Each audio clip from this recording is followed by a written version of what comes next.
guess I was wrong about the width of the tiller tines, preventing it from tipping over when it's balanced on these blocks of wood underneath the gearbox there. So anyway, I haven't been able to move this wheel yet on the shaft.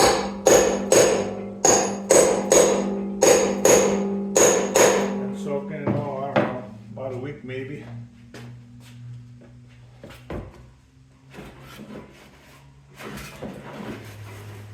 And I'll just keep on soaking it. I do have some blocks over here now to prevent it from tipping all the way over. That was a little chore to stand it back up.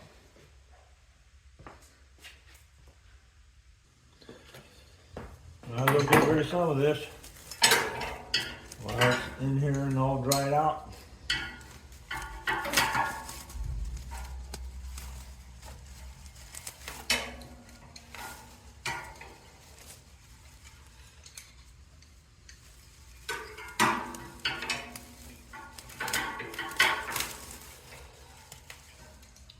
This pair of slip joint pliers doesn't want to stay in their first position. I got these very worn out, and evidently they're so worn out they won't always stay in the joint that you put them in. Good beater pair of slip joint.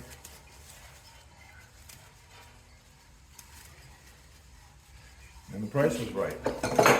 Free. Well, you gotta have some beater tools around.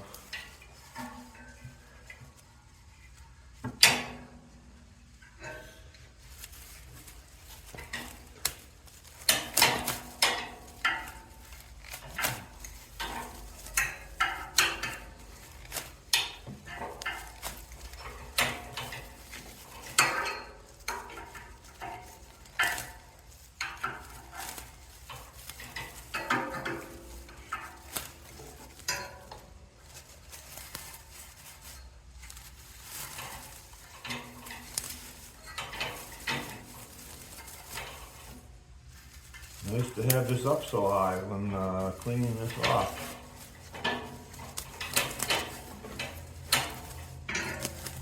Bending over to do this is a real pain.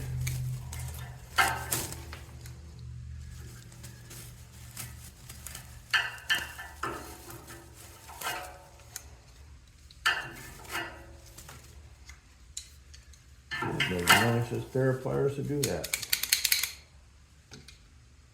Weird.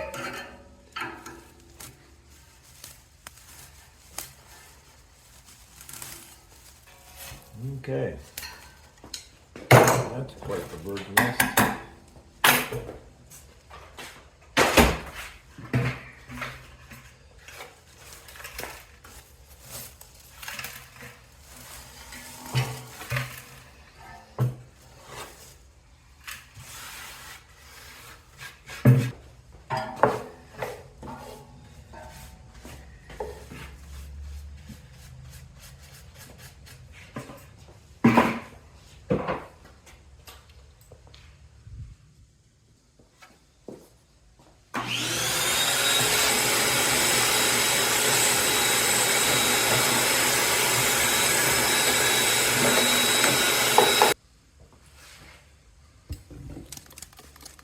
More soaking.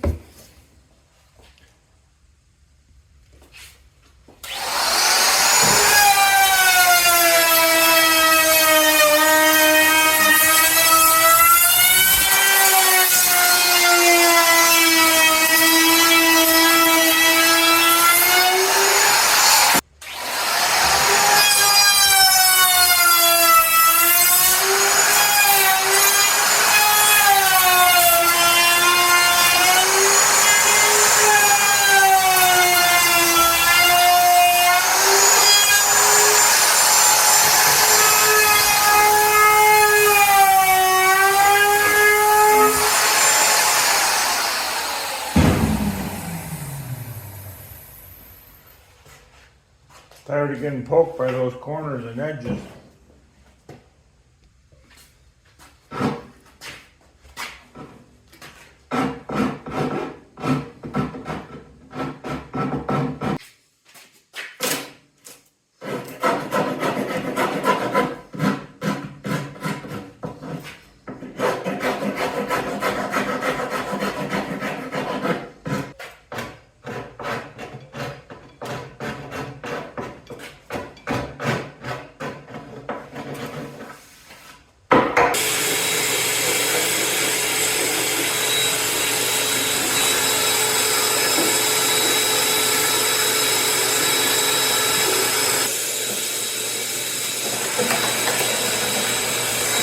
before I get back in this area.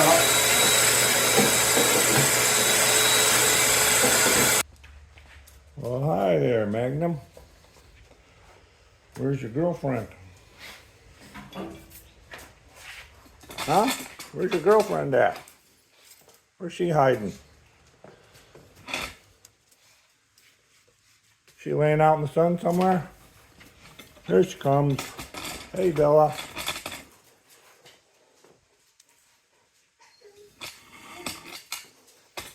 What are you guys doing, huh? What are you guys doing? Making trouble? Let's get this out of the way.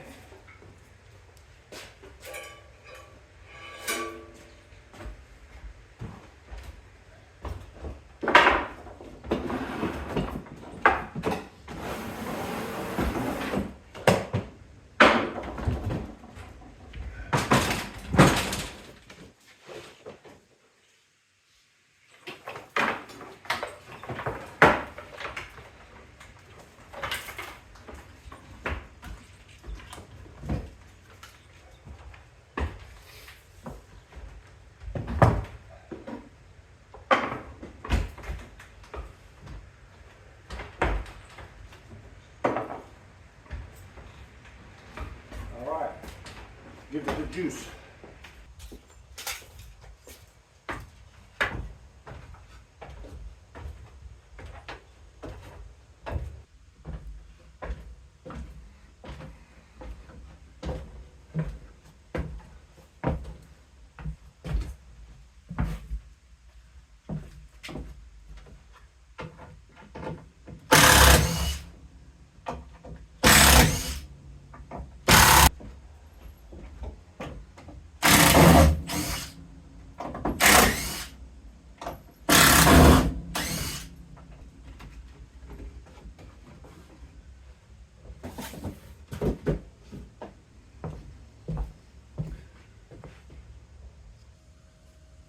What's going on down there?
a router when I was a kid building ports.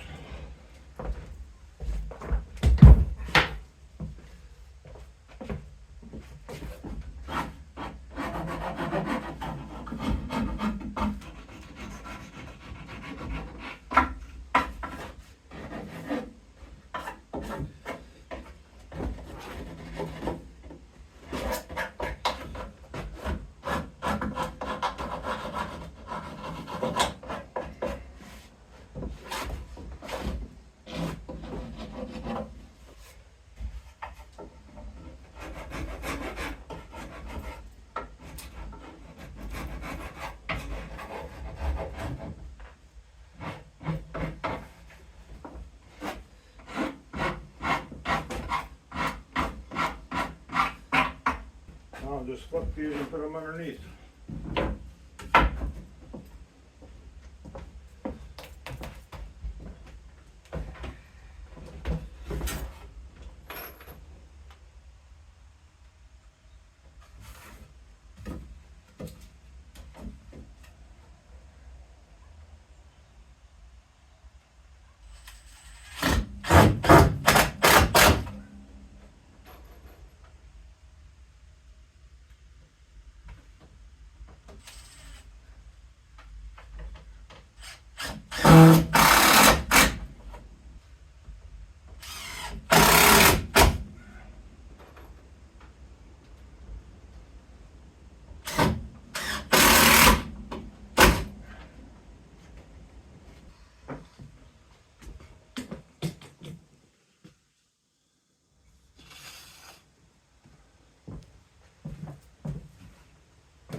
One more.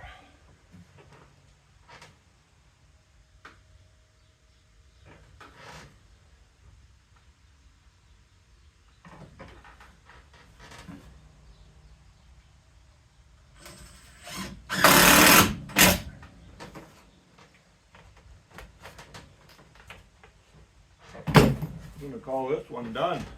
Finally. I have trouble with my hand, so I can't use the same tools to get through a job, more or less, a lot of the time. Sometimes I can, but it's best to space it out, otherwise I'll be losing time. I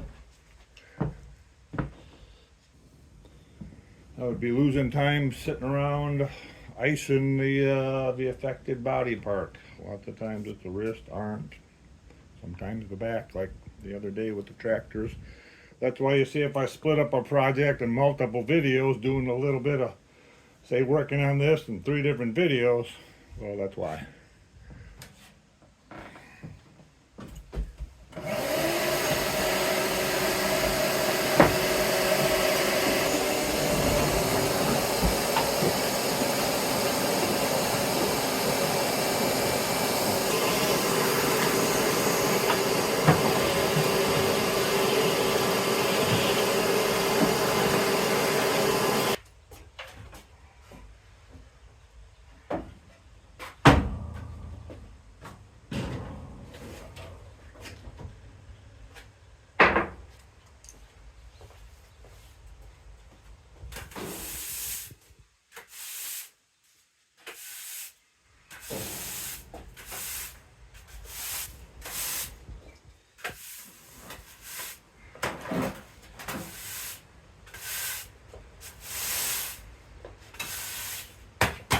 Everything makes a mess.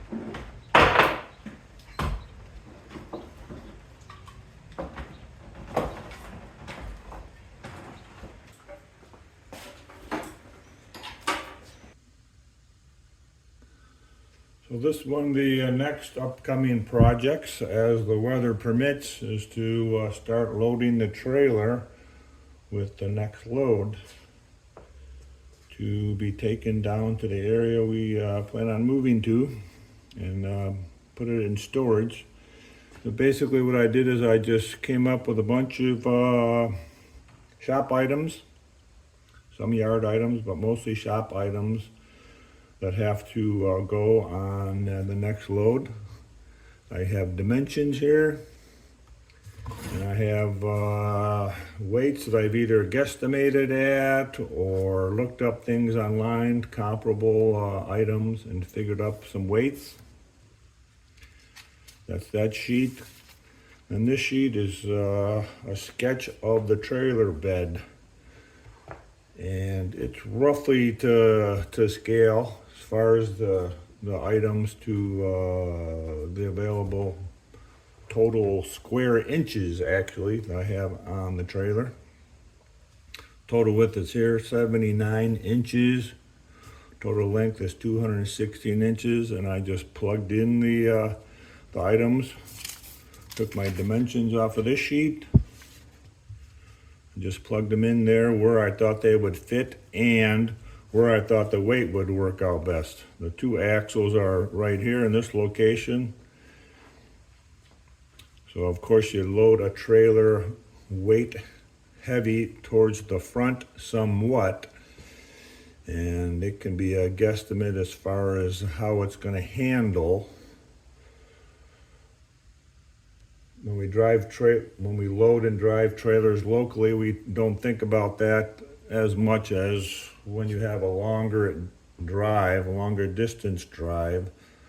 There's more factors because there's, just a longer time. You have a longer time you're driving any wind. That could be wind from nature or wind from vehicles passing you, coming by you, especially semis. You're driving a little slower usually. They tend to blow you around a little bit, so the handling becomes important on a longer trip, and therefore the loading of the trailer becomes more important on a longer trip. So I have weights over here, totaled up to just over 7,000 pounds, and that's pretty close to the max on the trailer. The max gross vehicle on the trailer is 10,000, and I believe that trailer weighs, I have to double check, but I think it's like 2,300 pounds, bare bones empty. On the back is kind of questionable items yet. I mean, an empty rain barrel from the yard, spare tires. Finally, the spare tires for the trailer. I ordered some pocket carriers, stake pocket carriers. They have stake brackets on the side of the trailer. And I have some wood sides on there. That's what those pockets are for. And I thought I wouldn't be able to use those stake pocket carriers because I thought I had all my stake pockets filled up. I went out and looked at my trailer, and there's a couple, one on either side of the trailer, available. I think that'll just fit in there. So I'll take you out there and show you that. But these items are, these two bin items, that's just blocks of wood, tools, chains, binders, things like that kind of thing. Extra things. Of course, the chains and binders, if they're used, they're going to be used on the items that are being loaded. But these items are mostly interior shop items, so I'll be using more ratchet straps for these and blocking them in, screwing blocks down to my deck, my trailer. I'm one of those people that doesn't mind screwing things into the deck of my trailer. I'd rather be sure that they're not going to move and replace the boards maybe once or twice in the trailer's lifetime. I had a 16-foot utility trailer. I think I replaced the boards twice. And the original ones I know weren't even treated. They were just regular construction lumber painted black on the top. So those went pretty quick. So in between now and the time that I hit the road, and get the trailer loaded and then hit the road. Basically in the shop, I'm going to take these items and just line them up. You'll have to go out this man door over here and basically line them up in the order that they're going to be going on the trailer. So that safe, which is probably one of the heaviest items for this trip, I gotta move that back there, and that yellow bench. The yellow bench over there is gonna go on first, so I gotta get that closer to the door. But that's just things to do in between rainy days and other, life kind of things get in the way, and how the body's acting, what I can do.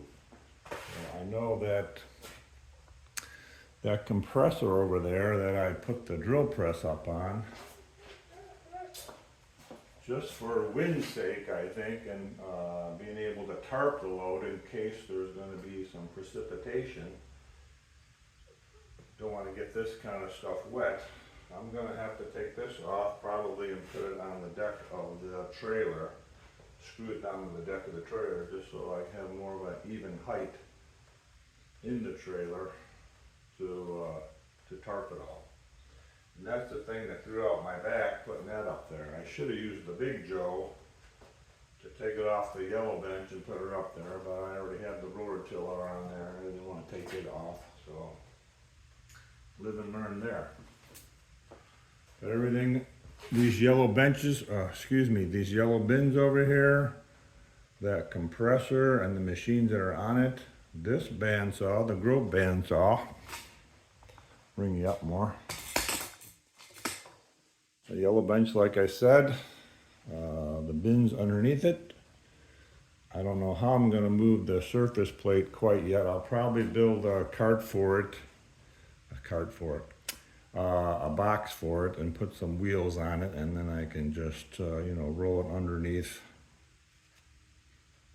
something like the bench. I don't know if it'll go on this load weight-wise, because I'm already up near the top of the weight limit.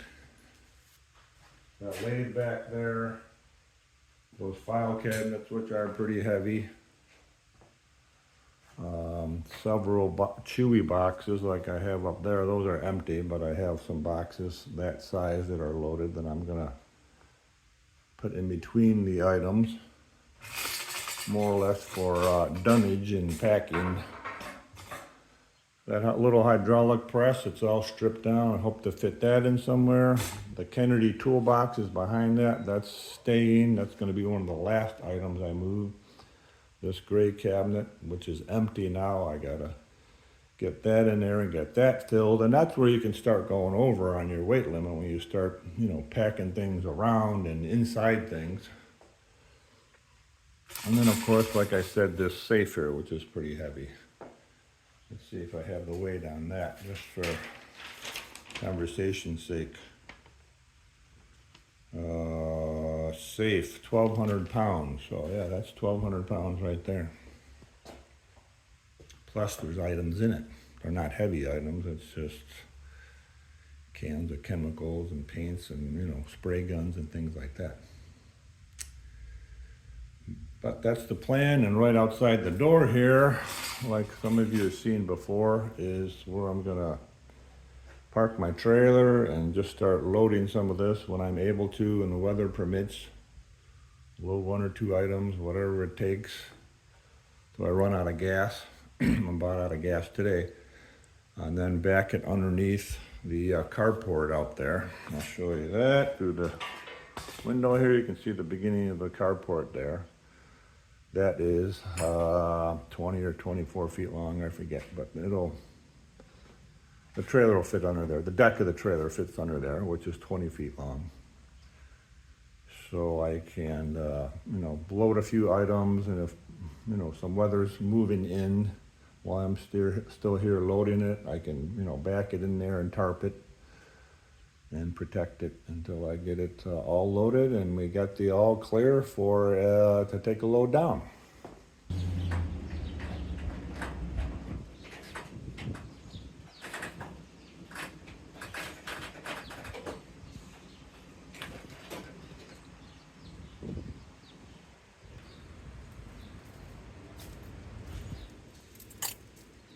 So that is where the trailer is going to sit when I bring things out of the shop onto that wood pad of 6x6s there, and then drag it up some ramps with the winch to save the back. So need to pull the trailer forward a little bit more for the ramp situation to work out, but that's the plan.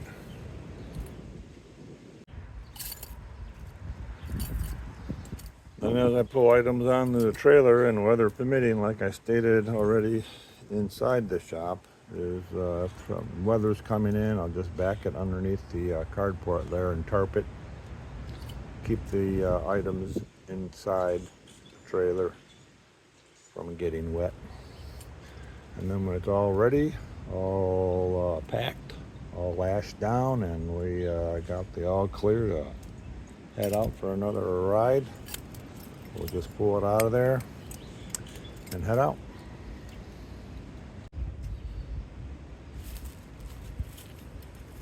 This is where I have 2 stake pockets available for the spare tire carriers. I didn't think I had. And I came out and looked at my trailer, and there they are. I got one on this side, one on that side.